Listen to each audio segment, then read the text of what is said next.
everybody. Welcome to another version of Leadership Alive. And we've been excited about this topic. And it's a topic that we feel is extremely important for leaders in our leadership development and in others people's leadership development. So the topic here is the most difficult conversation that you'll ever have. And as you could see from the description that we sent out, the most difficult conversation is the one you don't want to have. And so Aarron, I thought I'd kick this off by telling a little story. Great. So a number of years ago, you and I had a client, and I'll change some names here, but we'll say that this client was the executive director of a fairly large EMS organization, and we'll call him Dwayne. And Dwayne had had grown up in the organization. He'd been a paramedic in the organization and gone through all the processes. And as the organization grew and as Dwayne grew, he got promoted up through the ranks and eventually wound up being the executive director. Well, along with Dwayne were some other partners and friends that too got promoted along the way. And one of them was an old partner of Dwayne's named Patty. And Patty became the director of the comm center. But here's the deal. As Dwayne grew and the organization grew, he got his education, he continued to develop himself as a leader, and as the organization grew and the comm center developed, Patty did not. And so as time went on, it became clear that the organization, and especially the comm center, was outgrowing Patty. And that Patty wasn't keeping up. But rather than sit down and talk to Patty about this and the fact that she needed to finish her education, that she needed to get some coaching, that she needed to develop some specific areas in her leadership capabilities, Dwayne just did the workaround. And he didn't sit down and talk to her. She had always been a supporter of Dwayne. She'd been an old partner. She was loyal. She was committed. And Dwayne just had this big struggle of sitting down and talking with Patty. So I'll bring in the end of the story later, but this is the conversations that we often don't have. It's the conversations that we find extremely difficult. So what is it, Aarron, about these conversations? Why don't we have them? Well, I was thinking as you were telling the story, and I was feeling a conflict between my brain and my heart. I was feeling this conflict of my brain, that prefrontal cortex part was going, well, geez, I mean, clear expectations and outline the path to development and be clear about degrees that might be necessary, review a job description. I mean, all of those analytical things my brain went through, but my heart was breaking. My heart was breaking of saying, how could Dwayne go to his friend who likely supported him, who likely was there when he needed a shoulder, was likely there in the trenches when people were saying, oh, that Dwayne, you know, back when he was just a paramedic, we all loved him. Now he's the big boss. And he, you know, how could he do that? How would he jeopardize that trust, that respect, lose the friendship? I was struggling. My brain and my heart were in conflict. And I can only imagine the conflict that Dwayne's brain and heart might be in. And let alone all the pieces like, was there some fear? How might she respond? Was there some anxiety? Was there maybe a piece that says this isn't a strong piece? One of the things I thought of in prepping for our time together, John, you and I both grew up in the Midwest. You started and cut your teeth in EMS here in the Minneapolis, St. Paul greater area. We don't have difficult conversations. We don't do that. We're taught, we're brought up. You don't talk about sex, politics, and money and you darn sure don't have a conversation with somebody that you know is not going to go well. You just push that down inside and make a hot dish. That's what we do here in the Midwest. Yeah, But I so think you've I met. avoided your question. No, I think you hit really on top of it. So one of the things about these conversations is that these conversations bring forth a vulnerability to all of us, and it awakens the fear. It awakens this fear of the unknown. It's the fear of how will this come out. How will I look? What will people think of me? All of these kinds of things that emerge. And just frankly, conflict can be difficult. And when we can deal with conflict when we don't initiate it, but when we are the initiator of the conflict, then it becomes very, very, very difficult. So I just wanted to say, so when we think about Dwayne and Patty, and here we have two people that are old friends who have something that they need to talk about, and they're not doing it. And Dwayne needs to be the one who initiates and leads this conversation as the boss and the executive, and yet it doesn't happen. So I'm kind of thought that we would pause for a second, because these conversations aren't just between an executive director and a comm director. These difficult conversations can be between equals like you and I, partners in the business. You and I frequently have to have difficult conversations with each other, and it can be between partners in a rig. It can be between a person inside your organization and a vendor outside of your organization. These difficult conversations emerge anywhere, and especially in our personal lives. We often avoid the difficult conversations with people we love and live with, or people that we care deeply about, and we don't wind up having those conversations until it is an enormous or huge issue. Yeah, I wanted to mention that part is I imagine a bunch of our listeners are thinking, "Oh no, I've had difficult conversations," and I just wonder, just a question of reflection, certainly a question of reflection for myself. Do we have the difficult conversations when we're up to here with it? And and when it's bubbled over, maybe it's not, it was we just retaliated or something, but do the difficult conversations only happen when we're here?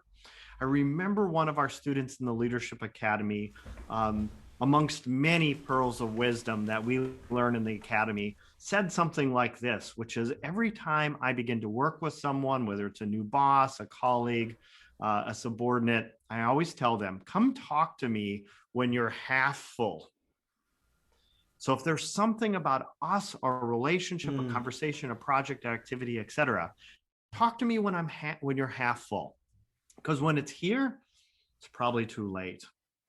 So the other thing I was thinking as we kind of pause and are reflecting about this is, might I, having a difficult conversation with someone else, hold up a mirror to me? So maybe that difficult conversation I need to have with John is something that's maybe more about me. Maybe I'm having some anxiety, I'm having some second thoughts, I'm questioning, maybe I have some self-confidence issues. I haven't done my own work. And boy, if I start poking at John and he pokes back a little bit, he may poke at something that I wasn't ready to be part of that conversation. So yeah. I think I just wanted to ask you, why don't we do these? Why don't we do these? Do they have consequences? You know, again, brought up in the Midwest that said, just tuck it down, make you scallop potatoes and ham and everything will be okay. Are there really consequences? I mean, John, if I simply, look the other way, and we're not talking about someone who's, violating policy and procedure and doing unethical kinds of things. I mean, the story you told as you began was, yeah, kind of, sort of meeting expectations, but could certainly be more. sounds a little gray, then maybe avoidance isn't so bad. I mean, are there consequences for not doing this for the organization or for me or for the relationship or for the person? And I notice I interrupted a thought too. So hold that for a moment and I'd love to hear your thought. Well, I was just going to say, Dwayne and Patty, what happens with this is that um, we wind up working with Dwayne in the midst of this. But what should have happened is Dwayne should have done it 5 years earlier. And when we wait on these conversations, when we know that we need to have a conversation, a difficult conversation, and we wait on it, things usually begin to expand. And this gets to your question because there's an organizational toll.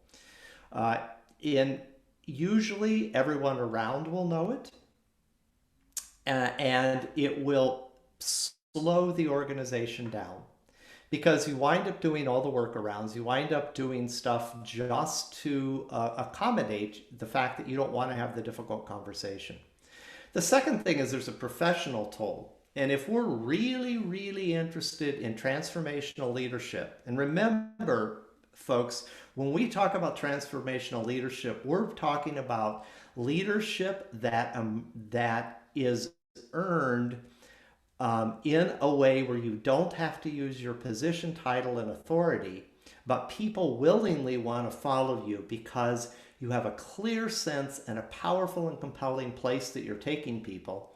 You have internal character that in which your words and actions match, and there's an enthusiasm that's built into a relationship with people in which they want to follow you. That's the whole key of transformational leadership. And here's the deal. When you've got one of these conversations hanging out, it torpedoes your ability to lead from a transformational part. And then you wind up having to resort to transactional authoritarianism. And so what we want to say is if your desire is to be one of those leaders that people want to follow because they willingly would follow you even if you didn't have the title and even if you didn't have the position, if that's the kind of leader you want to be, then avoiding these conversations really wails on you professionally. But there's that third place, Aarron, which is the personal toll. So what do you imagine the personal toll is on Dwayne as the years go by and he doesn't sit down with Patty and have this conversation? Yeah, I can only imagine that the number of Tums that need to be taken, the number of twisted knot stomachs, sleepless nights has to grow logarithmically. And as you talked about those first two, I just wanted to offer how it translates in my mind is so organizationally when I do the workarounds, when folks know it. I mean, that's the truth. And I hope everyone listening is willing to reflect and give that some thought. Don't expect that you'll necessarily agree. But my experience, and John, I think yours as well, is that the problem that we think no one knows about, this case, Patty, everyone does. And so organizationally, inside and outside of the organization, people start to question things. They go, yeah, I read that thing that said this next year, we want to be the premier of this kind of. And they go, I kind of got to call the BS on that because look, there's this thing. And then for the person professionally, I know that it jeopardizes people's trust, respect, and confidence in you. Yeah. They go, yeah, I hear Aarron saying this, and the other thing, but you know what? If he can't handle this Patty thing, or he won't handle this Patty thing, then I'm not so sure that he can handle this other thing. And I'm not so sure that I'm willing to be all in, right? Poker analogy. I put all of my cards in, or what we talk the most about is why would I have this feeling of engagement? Why would I be enthused, motivated, and committed, and certainly willing to do more? That's than expected. But I don't feel like Aarron is, because he won't do this. And then coming back to where you ended, which is, and then is it so hard to believe that I will have myself so knotted up in anxiety, in fear, in sleepless nights, because I know all of these things, even if it's not conscious, even if it's not right here, it's certainly back here gnawing at me when I can't fall asleep at night, gnawing at me when I wake up early in the morning. And I think, see if you would agree, that as the years go on, the days turn to weeks, the weeks turn to months, the months turn to year, I probably tell myself a narrative that says, well, I can't fix it now. I think of myself as a little boy who told the lie. And I wish I had a great example of a lie I told. I know I told tons and tons and tons, but imagine I took the dollar out of Dad's billfold or something like that. And Dad asks about it, and I come up with some lie.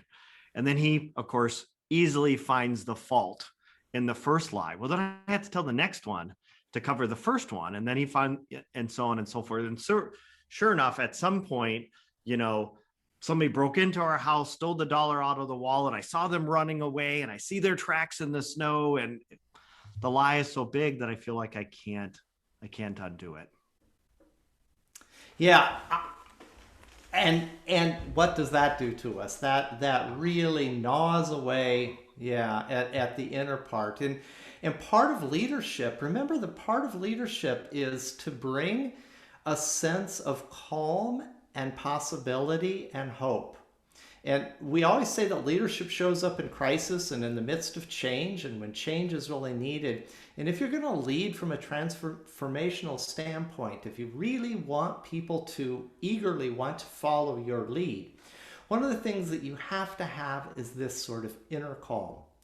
And if you're divided inside and you're feeling that there's something unaddressed, it's going to come out. There's just something about leadership, and especially leading EMS people, who can see very clearly the secrets that we're hiding or the stuff that we won't deal with.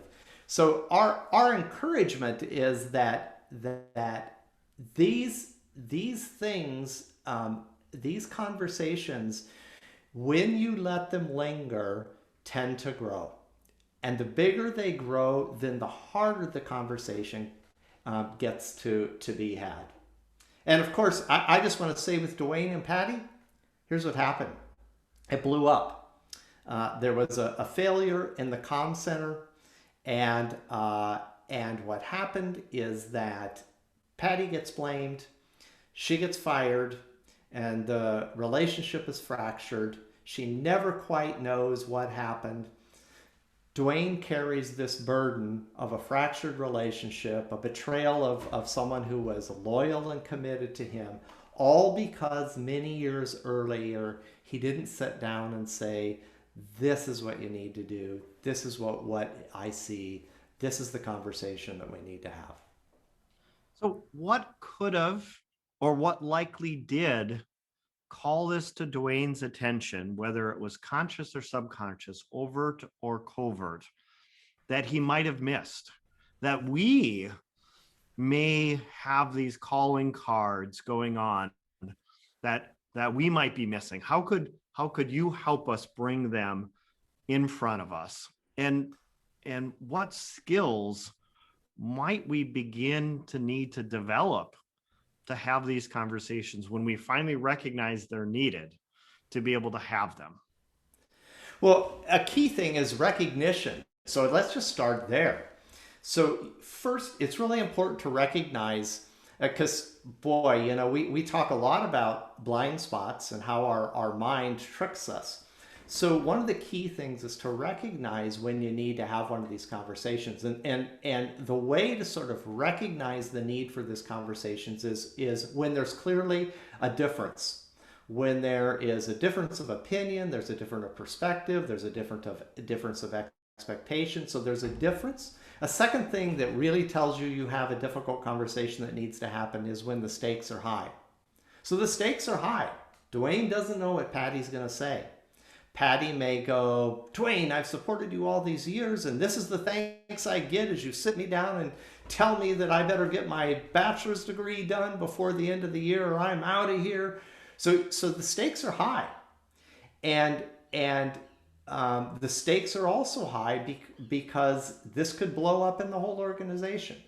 And the third thing is notice this. Notice the emotional part within yourself. And usually that emotional part will be some anxiety, some fear, some maybe even some sadness that you have to have this. But notice also one of the key things from noticing this is the avoidance. It's the avoidance becomes, if there's something in a relationship that you can't talk about, there's some avoidance there. And that, so recognizing, I think, is the first thing that I need to have a conversation and that I'm avoiding it. Yeah. And as you described those emotions, many of them in my world fall into the concept of fear, different aspects, components of fear. I think that in itself, while we often think of fear from such a negative standpoint, I think fear in itself is a, dare I say, positive emotion. Here's what I mean by that. It is something that should call our attention. When I strap on my downhill skis and I look down the black run and I'm in fear, that might tell me that's not the run for me. Do the about face, take the bunny hill. It's saying, hey, Aarron, something. And so if I'm fearing, if I'm fearing the conversation, if I'm having anxiety, those things, that in itself may say, what is this? Why? Yeah. Why am I avoiding it? That in itself should be the red flag saying, oh my goodness. And so if I might, real briefly, which I know is an oxymoron for me, saying something brief is like saying something will take a half an hour. But I had an experience where I had to have a difficult conversation with my boss. And there were all kinds of reasons why I didn't want to have the conversation. And many of them valid. It was not a positive experience in my EMS career. And it happened kind of in the middle. But now with time and some additional maturity and some life experiences under the belt, having that conversation, even though it resulted in my boss walking me out of the building, I get to go back to my office and pick up my knickknacks. I didn't get the picture of the cat and the wife off of the shelf. Thank goodness I had car keys in my pocket.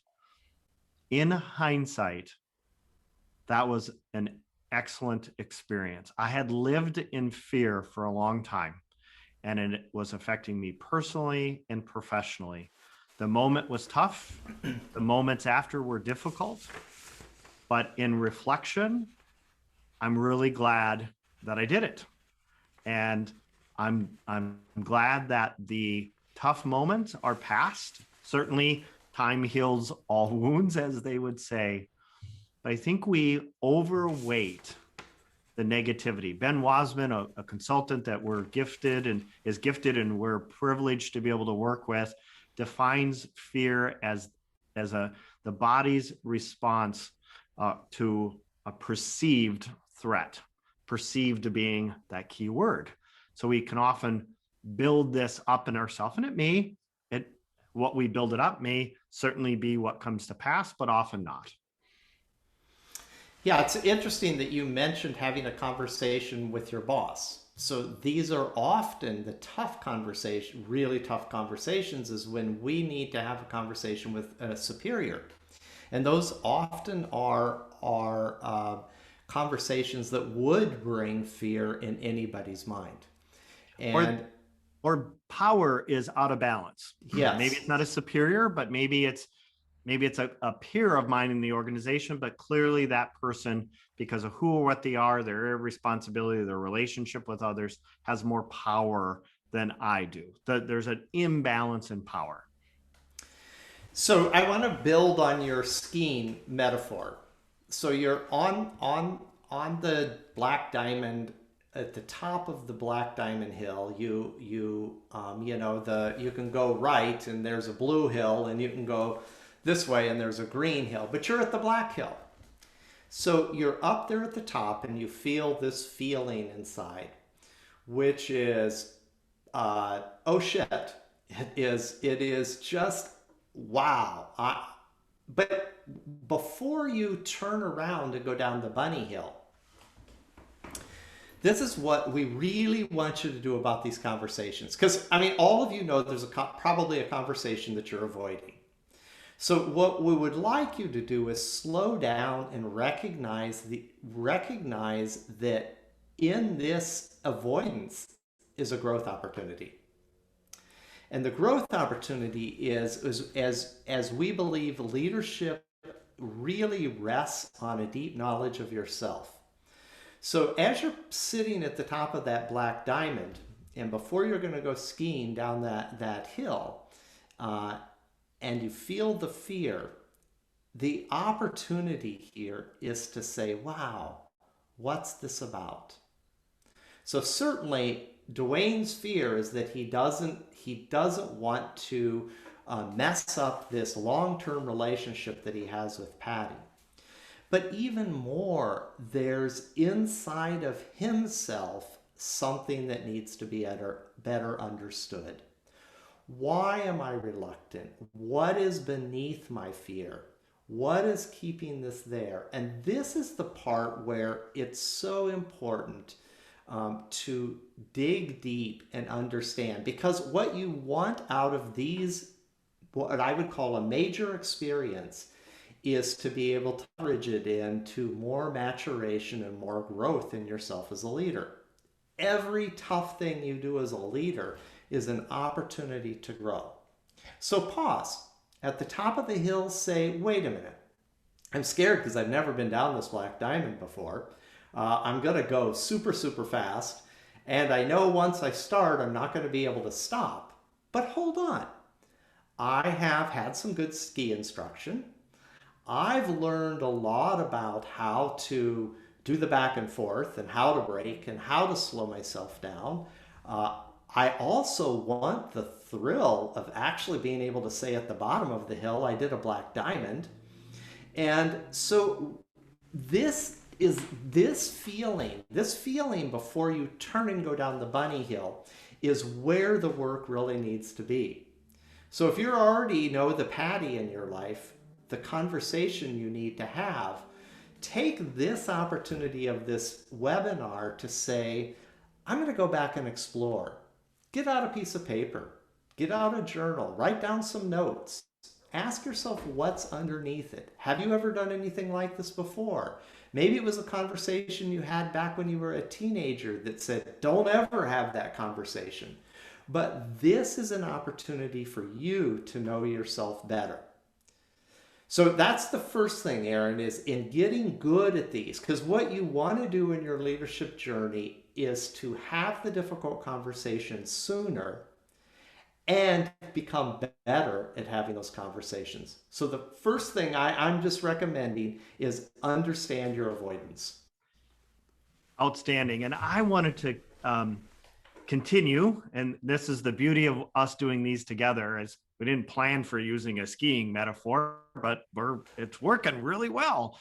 You mentioned something that I think is also so important, and we often fail to do, which is, you said, I'm up there, I've got my skis, I'm looking down at the black, I'm petrified, the people at the bottom are that big, you know. Yeah. and and all of these other pieces, but you said, hey, I've had a couple of good ski lessons, I really feel I've mastered the blues, I know the key concepts. So why is it that when it comes to practicing much of our leadership skills and talents, we don't spend some time in advance learning them?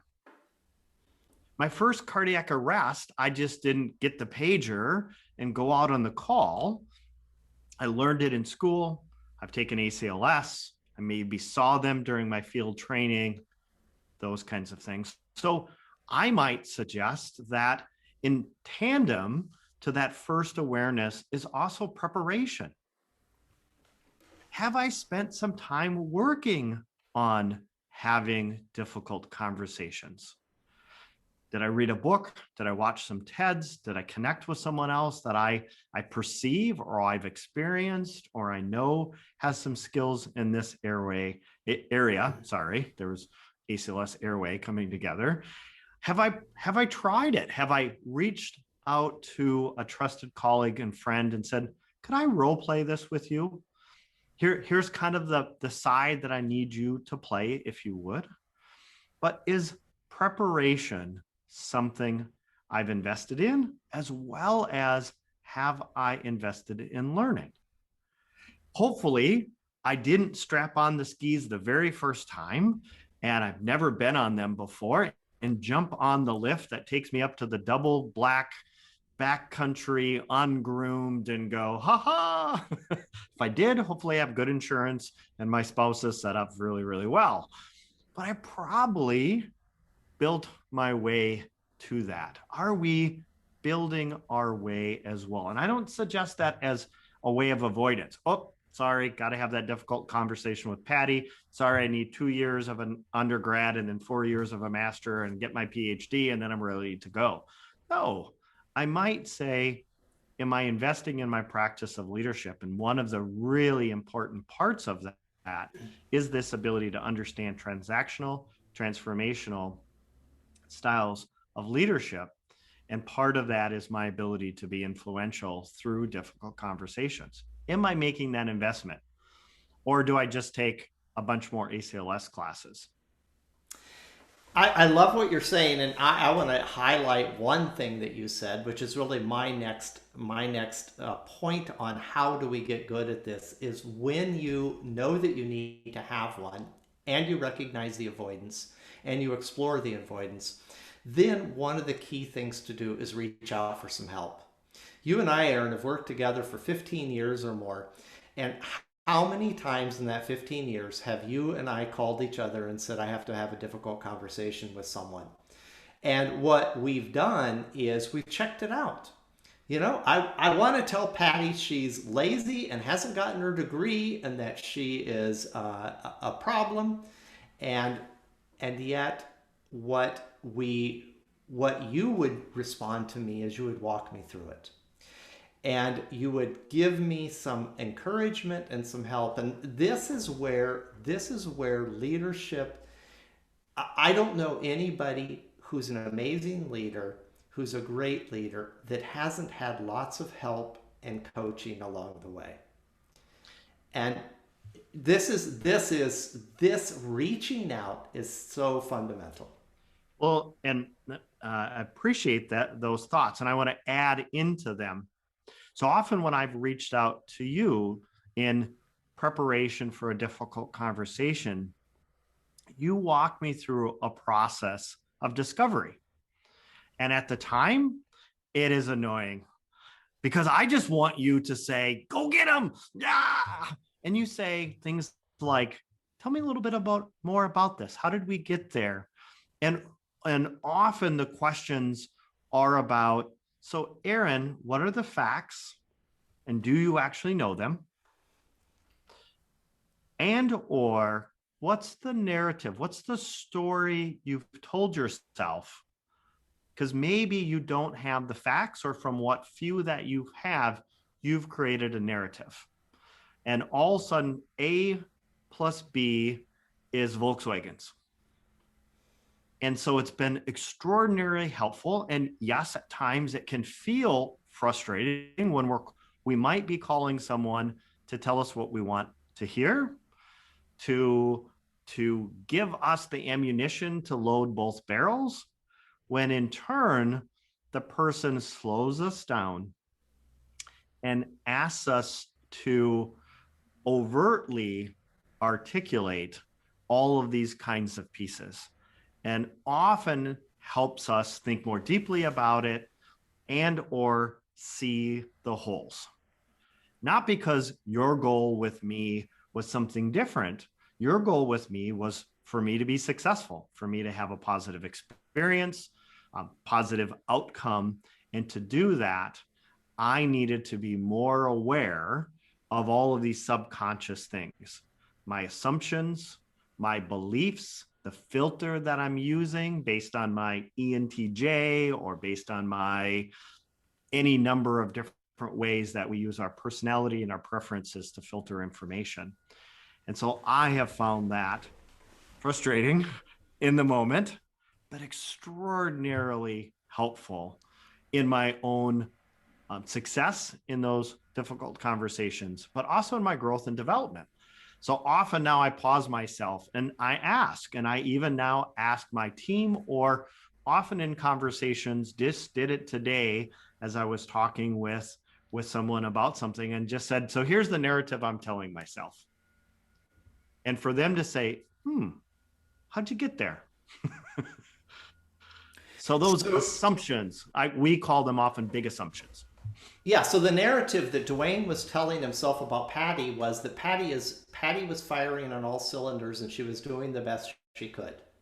And that was his narrative. His narrative was, gosh, I need her to do all of this more, and the organization needs her to do more. But the narrative he was saying is Patty's maxed herself out. And actually Patty went on and actually had a career beyond that in which she grew because she worked with a leader who actually pushed her to grow. So but the narrative is so important, and it's really important to do that narrative. One of our listeners is asking this question about, is there a time when we shouldn't have the question? And when we shouldn't have the conversation, when we have this conversation that we think we need to have, and is it better just to be silent and sit back? That depends. It depends on a couple of things that we're going to get to. But here's the thing. That gets fleshed out by reaching out to talk to somebody else that's not connected. And here's the deal. We keep running into EMS leaders and organizations who have no connections with people outside, with other leaders outside their organization. Not the kind of connections where you can call up and I can say to Aarron, hey Aarron, I need to talk to Patty, but I'm scared and let's talk this through. And there's been many times for Aarron and I when I've said to Aarron, don't have the conversation. And Aaron's sometimes said to me, change the conversation. I think you need to have it this way. So whether or not you should have the conversation depends on some things that we want to talk about really next, which is, if you're going to have this conversation, prep for the conversation. And we like to talk about 3 things really help us prep for these conversations. The three questions that really guide us in this conversation, and really whether to have the conversation. The first one is, what do I want? So I want Patty to get her education. I want her to get some coaching. I want Patty to grow in her leadership. I want Patty to step it up. I want her to all of that. That's what I want. And I want ultimately what I want is a smooth running organization that really shines. Now, the second question is, what do I want for or from Patty? That's really being specific. So that overlaps a little with the first question, but also what I want for Patty is I want the best for her. I want her to have, and this really sorts through my emotional vindictiveness. It sorts through whether I've just got a ball of anger going on, all of that kind of stuff. What do I want for or from the other person? The first one is, what do I want? The second question is, what do I want for or from the other person? The third question I'm going to ask is really key. What do I want for the relationship? When this is all said and done, what do I hope my relationship is like? Do I care? Do I value this relationship? So when I get really clear about all 3 of those things, I've slowed myself down and enough to prepare and begin to think of a strategy for the approach. So, Aarron, I just want to toss that back to you. Are there any things you want to add to that? Yeah. um, the kind of the foundational pieces, as you're mentioning, I might include the normals, but I think we assume them, but I think we should be overt about it. We need to separate, as Covey would say, the stimulus and the response. Yeah. So when I'm angry, when I'm upset, when Patty has just done something, that's not the moment. When I'm full is not the moment to go have it.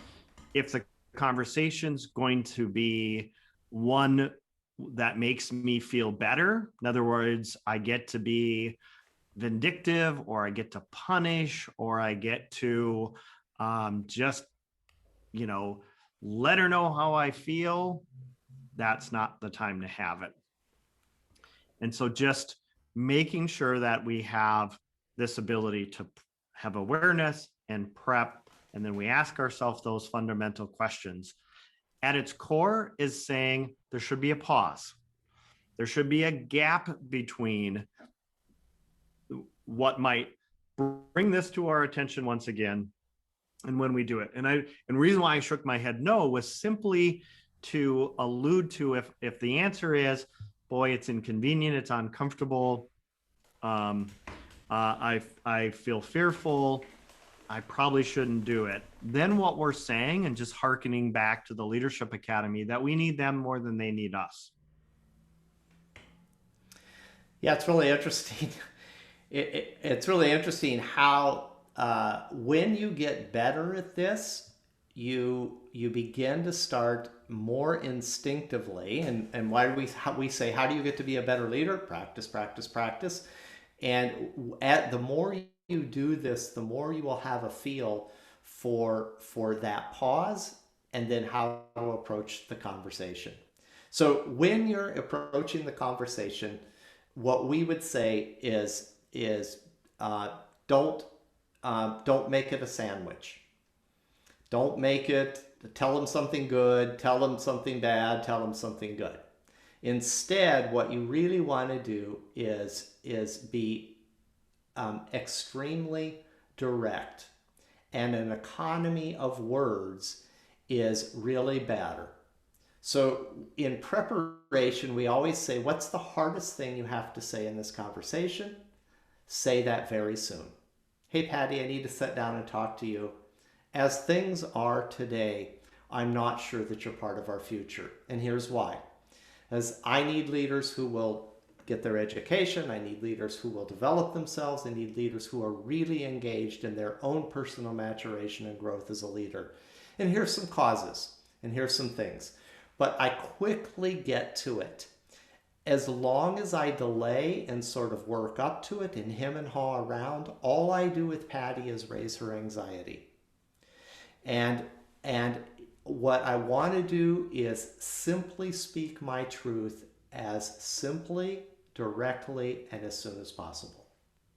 And John, would you agree that often when let me categorize it as kind of sugarcoating it, right? I start, hey, how you doing? How was your weekend? What's going on? And this, and I've got this little thing to talk about. And, it's not kind of that big of deal, but it's just something I wanted to mention to you. When I encapsulate it in all of that, am I doing it to make Patty feel better? Or am I doing it to make me feel better? Because if somebody has to have that conversation with me, or I have to have it with you, I want it straight. I mean, I love that you said that, because that's the great way to frame it. Is, if someone had to deliver this message to me, how would I want it? A question that I'm sure our listeners have is as you have these conversations, what if they go south? Ah, so yeah, so imagine Patty comes unglued, runs to HR. John's creating a hostile work environment. John threatened me. gets, in my face. Yeah. Yeah. How do we do all of that? How do we respond? Do we respond? Do we just shut it down? Do we find ourselves getting as emotional? Do we get argumentative? Yeah. How would you respond when it goes south? Well, let's just say there's an emotional escalation. Let's say that Patty just gets angry and becomes very defensive. And let's just say, for discussion's sake, that Patty says, Dwayne, why didn't you tell me this 5 years ago? Why have you been holding this back? Why didn't you do that? I think so. One of the things is to clearly own your own responsibility within the conversation. If there's a part that you own, clearly own that. And one of the things that we would say when there's emotional escalation from the other person is practice some restraint on your part. Recognize, breathe, let it sit. If the escalation on the other person's part is too high, then you might want to reschedule the conversation. You might want to say, clearly you need some time to process this. Clearly you need some time to think about this. Let's reschedule. But don't try to fix it. Don't try to suddenly back off because there's an emotional escalation. Remember, when someone hears difficult news or a difficult message, it is perfectly natural in their brain to go through a process of denial and anger and bargaining and all of the things that happen when we deal with the confrontation of something that's surprising to us. And so you may if it goes south, you may need to reschedule and say, look, I clearly see you need some time to digest this. Can we reschedule? And the other thing to do is if the conversation goes south and Patty just gets angry and says, okay, fine, I've got it. I can see you're preparing to fire me. You're preparing to get rid of me. You don't want this. The part for you is to reflect. Maybe this is Patty's just processing, and just because it feels negative and it feels hard doesn't mean that you've done anything wrong. And this is where having your colleague, your confidant, other person to go back and say, here's how it went. One of the things that happens for Aarron and I a lot is as we coach leaders through difficult conversations, they have the conversation and then they come back and say, here's how it went. And it's great to do that because we all have our own blind spots and our own challenges with really understanding high emotion situations. But typically, and Aarron, I want you to confirm this, probably 90% of the time, the leader or the that has had the difficult conversation feels a great sense of relief, and there seems to be an opening and doorway to move forward, even if it's messy and emotional. Absolutely. At a minimum, there is some clearing of the air. And I just wanted to emphasize a few of your points. You got to be honest. So if Patty says, hey, Aarron, how long have you been feeling this way? Maybe I've been feeling this way for 5 years. I need to say 5 years. If Patty says, you never talked to me about it before. You're right, I haven't. Why not? Own it. Because I haven't felt comfortable. I've been struggling with the courage to have a difficult conversation with someone who I have always felt as a friend. Own that part that says something has changed. Maybe the organization has changed. Maybe 5 years ago when the comm center took 200 calls a year, Patty's skills and talents matched. And now that we take 20,000 calls a year, Patty's skills and talents don't match. The other thing I wanted to mention about that is some of the tools we teach in the Leadership Academy about performance improvement fit here as well, which is just that general concept, which is stay in charge. So if Patty just needs to vent, you've backed her into a corner, told her some difficult things, and she comes out fighting, that's okay.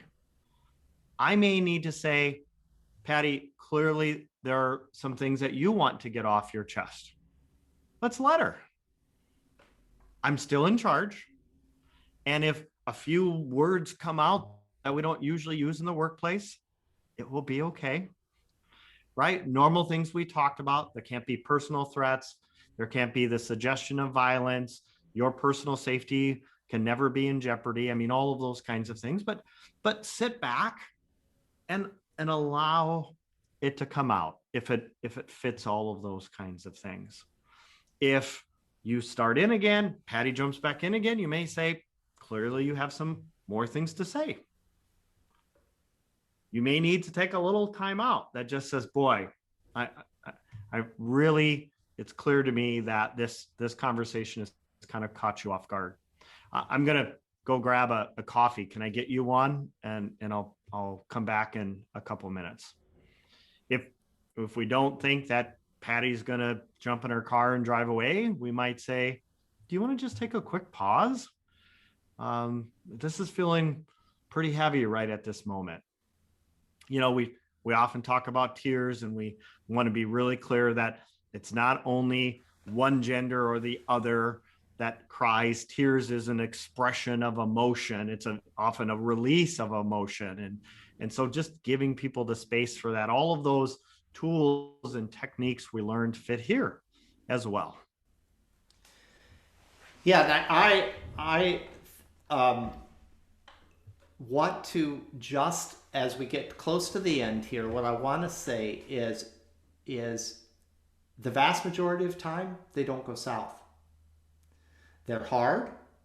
They become emotional. They are an air clearing. They get things out on the table.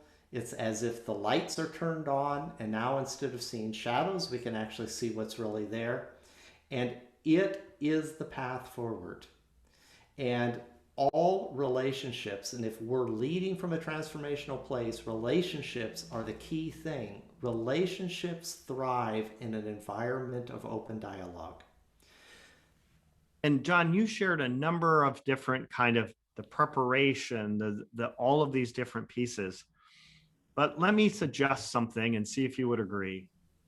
Of all of these things, which are critically important, the way that I imagine I could get really good, if there was such a thing as getting really good with these difficult conversations, the ones that'll be some of the hardest that you'll ever have in your career. My suggestion is do more of them. If I have that one that goes south, pause afterwards, reach out to that trusted friend and colleague and say, gosh, here's how it went. And be open to hearing some pushback to say, you said what? Boy, I may have taken a different approach with that. Or I think you were on the right track, and their response is their response. But the way we get better at delegating is we delegate more. The way we get better at IVs, start more IVs. The way we get better at dealing with behavioral psych patients is take care of more behavioral psych patients, along with the confidence, the preparation. The first time I look down the black diamond, if I always just turn around and go to the bunny hill, I'm never going to get very good at black diamonds. So got to do more of them. And then we also have to learn from them. Oh, gosh, I did a bunch of shaping and scraping going down that one. My thighs are kind of burning. I forgot to do my full turn. I didn't complete, the S, and I was too on the, do I reflect personally and with someone else that says, kind of okay, but yeah, here's what I'll do different next time. So what we see is the most mature leaders, those who continue to thrive in their leadership, and also create really amazing organizations or parts of organizations, whatever it is that they're leading. They're the ones who continue to gravitate toward more maturity. And nothing will grow you up more than having these difficult conversations. These are wonderful. The challenge we want to leave you with today is just to say, please do these. Please get better at the difficult conversations. these are the ones that will continue to grow you and develop you as a leader. And when you get good at them, you'll have them sooner. And what you'll find when you have them sooner is that there's a lot less drama in them. The drama really begins to evaporate out when you pay attention to your gut that says, I need to have that conversation. If you have it sooner, there's less drama, you'll grow, the person will likely grow, and you'll continue to lead forward. The stirring the pot that I'd like to suggest here as we get towards the end is, I'm curious, are you making the same investment into your leadership development and growth, like in this area of the most difficult conversations, as you make in your clinical area of development and growth? Or if you're not in a clinical area, that you make in the organization's operation and administration of vehicles. We don't question $306,000 for that new fully equipped ambulance, the million some dollars for the new marvelous CAD system, however much for the Lucas device, the auto pulse, but yet we seem to question the $16.28 for that Covey book or the YouTube subscription. I would just like you to make similar investments in your leadership development and growth, specifically in this area of difficult conversations, as you make when you take the ACLS class or the PALS class or PTLS, or you go to EMS World and EMS Today and Expo and Pinnacle and all of the rest. So that leads us to what we're going to talk about next time. Yes. Next time, we're going to talk about really the path to leadership, or the path to great leadership. And what do we mean by that? How do you get there, and why should you care at this stage in your leadership? So we'll be talking about that. That will really be a place, and it fits with what Aarron's just talking about, this ongoing opportunity to grow and develop. And as you know, our passion is working with leaders who want to be better tomorrow than they are today. And we think leadership growth never ends, and that there is a specific path for getting to leadership. And so we will be sending out a notice, and approximately a month from now, we'll be having another Leadership Alive. Can I leave you with a quote that I think is this encouragement, this incentive? And it's one I've certainly used before with folks that have spent some time with us, but it comes, at least it's attributed to Benjamin Franklin. And it goes like this: keep doing what you've always been doing, and you'll keep getting what you've always been getting. So if I continue to avoid these difficult conversations, I'll likely continue to have anxiety, my credibility, my effectiveness, and my organization's credibility and effectiveness will likely be questioned. Excellent. Okay, everybody. Thanks John. a lot. Yeah, thanks, Aarron.